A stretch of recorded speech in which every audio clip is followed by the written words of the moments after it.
Yung iba?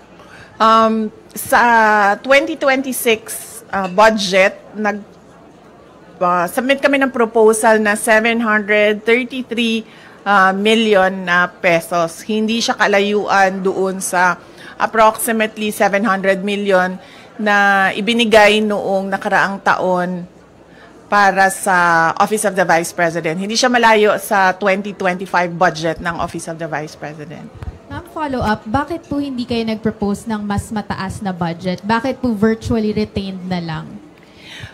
Dahil inaasahan ko naman na hindi ibibigay yung budget ng Office of the Vice President. Dahil nga hindi naman kami kaalyado ng administrasyon. At nakita na natin yon noong nakaraang taon na syempre kung hindi ka sumusunod, hindi ka kaalyado, ay hindi ka mabibigyan ng pondo para sa mga proyekto ng opisina mo.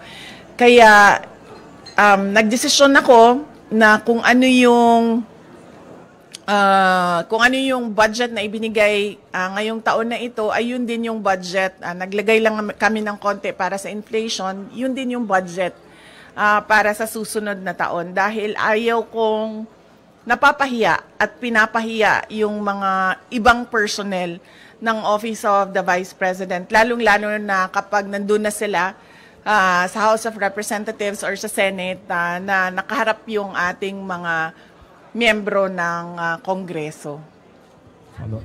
Last follow-up on this topic lang. Ma'am, haharap pa rin po ba kayo sa budget panel given na hindi naman po kayo nang hihingi ng additional funds for next year?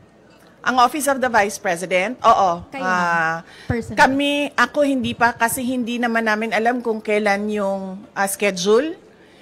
Wala pang ibinigay na schedule para sa Office of the Vice President sa mga hearings, no? So mahirap sumagot kapag hindi natin nakikita kung may conflict yung schedule, but definitely haharap yung Office of the Vice President sa pagsumite ng budget namin at yun. Okay. Next